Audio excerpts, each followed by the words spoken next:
one of my most researched videos I've done in a while. We've got about 7 pages to get through. So, are we ready? Hello everybody and welcome back to my channel. Today we have got an information video which is going to be absolutely jam-packed on every single damn thing you need to do to build muscle. So if you have joined this video to do that exact thing, then make sure that you are focused, concentrated, grab a notebook and get into this. We're going to talk about things like creating a training program, so exactly how to create a training program and why it's important to have a training program. Every single thing that comes into making a training program, so stuff like which exercises you should be doing, tempos, intensities, whether you should be having rest on certain days or not certain days, how much protein you should be having, how many calories you should be having, when to be having those protein and calories, and some Q&A questions that I got from my Instagram. Without further ado, let's get straight into it.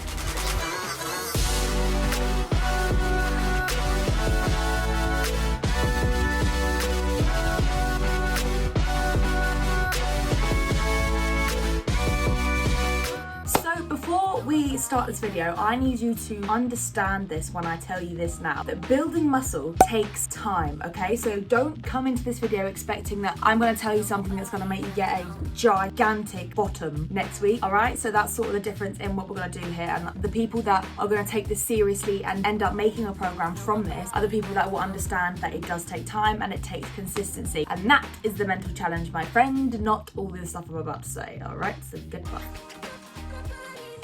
First section of today's video, we have got how to create a training program. So the importance of a training program is understanding the importance of training over exercise. So exercise is just burning calories, just doing some workouts and some movements in a certain amount of time, getting your heart rate up, getting a bit of a sweat on and burning some calories. Whereas training is having a specific plan, so developing a plan over time and constantly increasing intensity or having an end goal, and that training program is following that. So that is training over exercise. My hair goes so freaking weird after a shower, like what? Like, ugh. So the first thing that we're going to talk about is muscle growth. So muscle growth is called hypertrophy. Hypertrophy means growing your muscles in size, and there are certain scientific things that we need to address to reach this hypertrophy, and that is going to be within the training program. The way that we're going to do this and not try and confuse you is we're going to have our training program here. We're going to do it week. This is a week of work, okay? So within your week for hypertrophy, it's been shown that you should have around 18 to 24 sets per muscle group, depending on which muscle you want to grow. So say that is your glutes. I feel like my examples will be glutes because they're just kind of easy to talk about. You need around 20 to 24 sets per week on your glutes. That may sound like a lot, but my friend, say if you're going to train on Tuesday and Friday, you did 4 exercises. So you did hip thrust, split squat, I don't know, abduction, freaking reverse lunges. 4 of those exercises. If you did 3 sets of each one of those, you've then got 12 sets. Do that Tuesday on Friday as well with maybe some different exercises. You have got 24 sets. So it's not that difficult. So boom, straight away, throw that into your training program. What days are you going to train on? What are you going to do? How many sets you're going to do? Now we're going to go a bit deeper within the sets and the training days. We're going to go into your reps. So your reps for hypertrophy have been shown to maximalized if you are working at a rep range of 8 to 12. So this means you are getting enough load, so enough weight, alongside enough reps. So you're getting enough repetition in there with enough weight. And by the time you have finished those reps, you should not be able to do one more, all right? So that is the importance of that 8 to 12. So you could go a little bit heavier and just about do 8. You go slightly lighter and literally just be able to do 12. So now that you've got those 3 sets, we can now put the reps in there, 8 to 12 reps roughly for hypertrophy, okay? You know which days you're gonna be training on. You know how many sets you should be doing per training day and how many sets you're getting overall. So if you want, some days you can do a lot more and some days you can do a lot less. So say if you wanted your Tuesday to be, you could have about 15 sets, and then on the Friday you're doing only about 5. That's completely fair enough, but that is up to you, and just make sure that your weekly load, your weekly volume, your weekly intensity is constantly at that amount,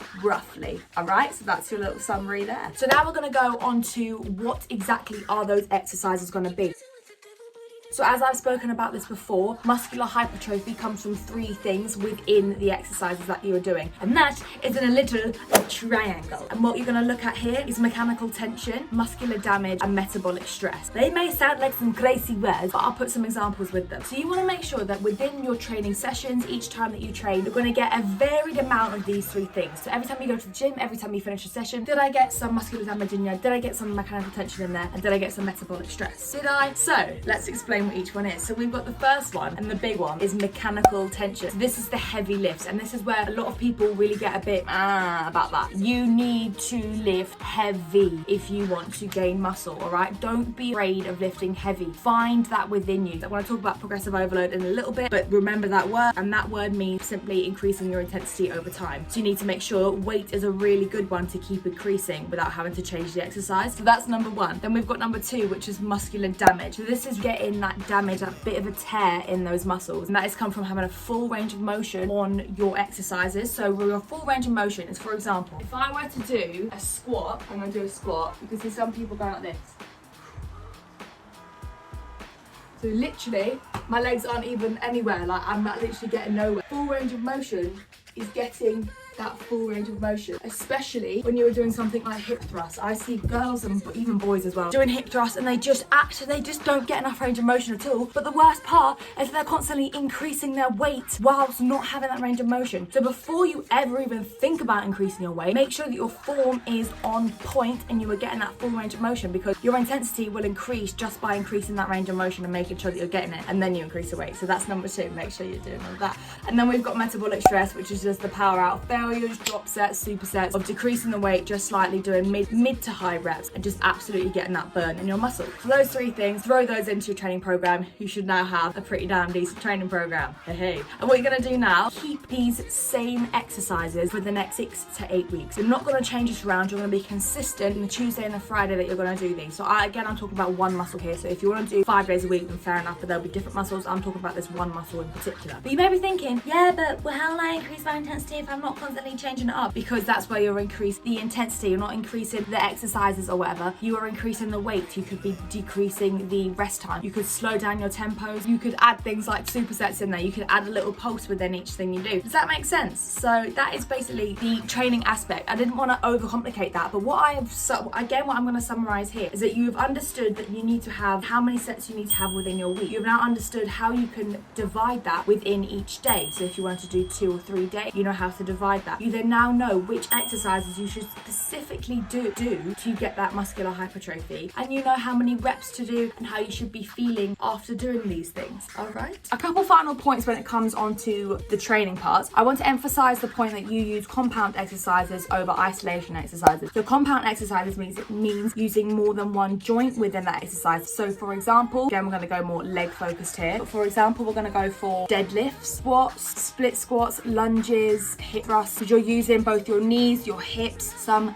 ankle mobility stuff. So that sort of stuff over literally stuff like kickback, freaking like leg curls and all that. That is the isolation stuff, and that is sort of like an accessory. But to really train that muscle and get a really developed muscle there, get your compound exercises in, because that's where you get the weight up and your muscles tearing, damaged and beautiful. A second thing that I want to throw in is that I want you to be familiar with a term called RPE, which is the rate of perceived exertion. So this is a way of understanding how much progress you're putting into something. So it's how hard you're working on a scale of 1 to 10. The way that you use this is that if you, over these 8 weeks with your training program, if you did a back squat of 3 sets of 12 reps, and the first week you did that with 30 kilograms, that's what your squat for 12 reps. You finish that 12 reps and you are about a 9 out of 10. Like, that was bloody hard. You should always leave the gym being about 8, 9 or 10 all your exercises, because that you need to push yourself into being that. The way that the RPE is going to help you see your progress is that on week 2 or maybe week 3, you lift those 30 kilograms on that squat and you're at about a 6 or a 7, and you're like,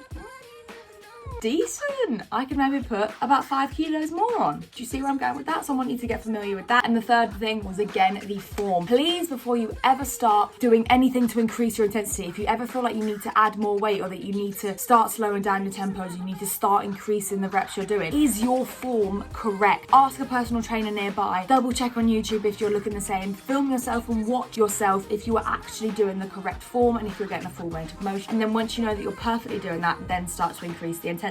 It takes time, people. Don't look for quick fixes, and don't suddenly want to get your 1 rep max within 6 weeks and suddenly be lifting about 100 kilograms when you're literally lifting 20 about 6 weeks before. All right?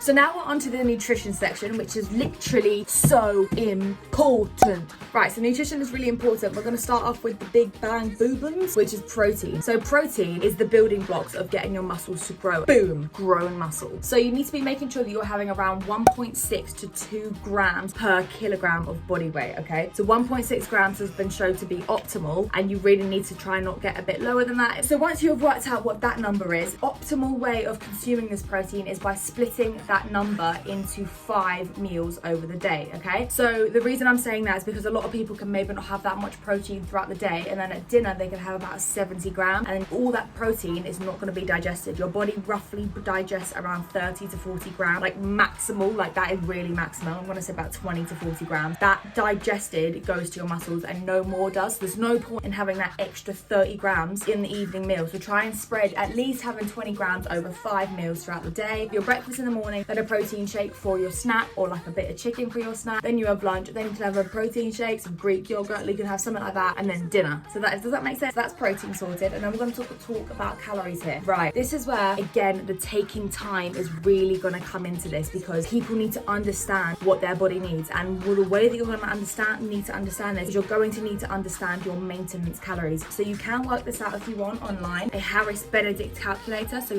Google this, figure out what your maintenance calories is, and this may seem like a lot to you, so you may need to understand that if this genuinely feels like unbelievably a lot to you, then maybe go a little bit lower. But you've got to experiment and know how many calories you can have on the daily that won't make you lose weight and won't make you gain weight. All right, so say this is around 2,000 calories, and once you specifically know that that is the case, then the best way to build muscle and the most optimal way to build muscle is to be in a calorie surplus, so eating more than you are expending. But a lot of people hate this and they get terrified that they're gonna get fat. No, you need to be training hard. All right, I'm talking hard. Then once you know your maintenance calories, start increasing them by about 100 to 200 every 2 weeks. So the reason that you're going to do this 100 to 200 every 2 weeks and continuously increasing by 100 to 200 each time of those 2 weeks is because your body will eventually get used to that amount of calories if you're having that consistently, and that'll end up being your maintenance again. All right, this may be so confusing, but you've really got to understand this kind of thing. So once you've done that, decent, well done. Second part here, you're going to gain a little bit of fat, but you're going to lose it eventually if you want to. Do you want to build the muscle or not? Because life isn't ideal and you can't just build muscle and be super lean all year round. So give yourself a bit of time. Again, this is about experimenting. Give yourself a bit of time to have those couple weeks, those couple months of building muscle,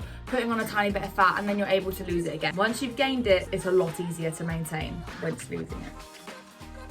Okay, so we finally made it onto the Q&A section, which I asked on my Instagram about if people had any questions about gaining muscle and if they wanted me to address this. So the first question, which I think is the most important one that I find a lot of girls ask me, or a lot of girls think this, is how do I not get bulky from lifting weights? So firstly, we are women, and it's very annoying, and evolutionarily, or if it's just like within evolution or from evolution, we physically, biologically cannot get bulky. And the reason because of that is because we don't have enough testosterone to physically get bulky. And I don't know, the definition of bulky is, to me, very muscular and very obviously muscular. So like really building that muscle to a big size. And unfortunately for some people, like I find this unfortunate, because I'd love to have be able to build muscle in my legs like that, or like a lot easier. It's a lot harder for women to do that because we don't have enough testosterone in us. So that's the first thing, you will not get bulky. And the second thing, if you did start lifting muscle and you got to a point where you were like, ooh, I'm actually not a fan of how I'm looking, or I feel like I actually am building a little bit too much muscle, then literally just stop. Like the way that women's anatomy is that if we stop training for a couple of weeks, the muscle goes away a lot faster than it does for men. So if you did feel that way, then just stop. But there's literally no harm in doing it, and I think you will absolutely love the fact that you can just shape your physique with muscle, with like growing muscle, rather than just losing fat and just seeing like your own anatomy. You can't do much to your anatomy and your bones and everything, but your muscles can help shape your body. I think that's a beautiful thing. Number 2 was, should I lose fat before gaining the muscle? Or I don't know, it was quite a confusing question. I think maybe it was also like,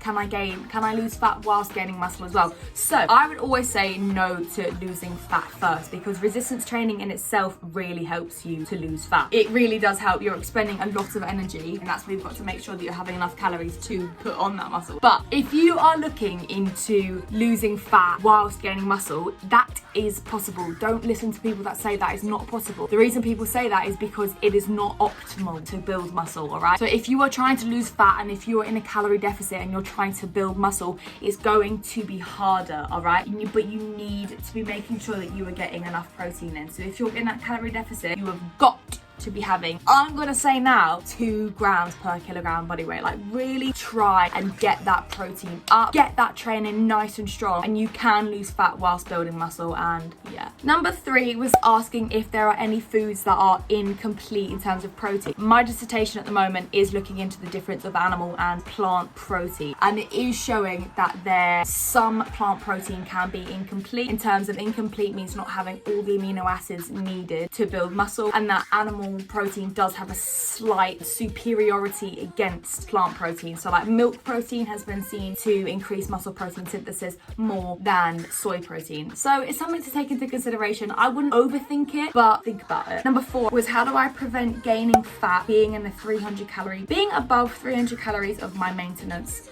for muscle? I don't know, I can't even remember. I'm gonna be blunt here and just say you're not. Like, you can't really prevent gaining fat. You can prevent gaining loads of fat by being very aware of your calorie surplus and really watching yourself maybe put on this weight, or maybe really trying to be careful with how much weight you're putting on by only doing 100 calories every week or 2. 300 calories is quite a lot, and you may put on fat, but you will build muscle if you're doing everything else correctly. So I don't really want to help with that one, because I feel like I've explained the leanest way to do a calorie surplus, and it's just got to be being consistent and watching yourself and being careful with how many calories you are going over, and just being aware that if you feel like you're unbelievably going over, then just relax, like, don't overthink it. And finally, how do I gain muscle when I struggle to gain weight in general? So this is actually quite a hard one, and I really feel for people that really struggle to gain weight. You've just got to be making sure that you're getting your calories in, and making sure that if you really do struggle to gain weight, you've got to maybe be very conscious of what you're eating. So making sure that you've got like high fat foods, because high fat foods have the most calories in them. They've got 9 calories per gram rather than proteins and fats, which only have 4. So making sure that you're really aware that you're getting enough fats in, which can be healthy fats, avocados, peanut butter, stuff like that, and making sure that you're consciously having your meals. So if you are going to have 3 meals or 4 meals or 5 meals, if you want to gaining muscle for 5 meals, make sure that you're having those 5 meals. You wake up and you have your breakfast, and then you have your snack, then lunch, blah blah blah blah. But yeah, so my throat hurts because I've been speaking for so long. I really hope that was somewhat informative. I know it was very long, but I've split up this video into chapters so that you can hopefully get a bit of help with just skimming through it all. Anyway, I hope you have a lovely day. I really hope that helped, and if you have any questions about anything, then just let me know in the comments, and I'll make sure to respond. Goodbye.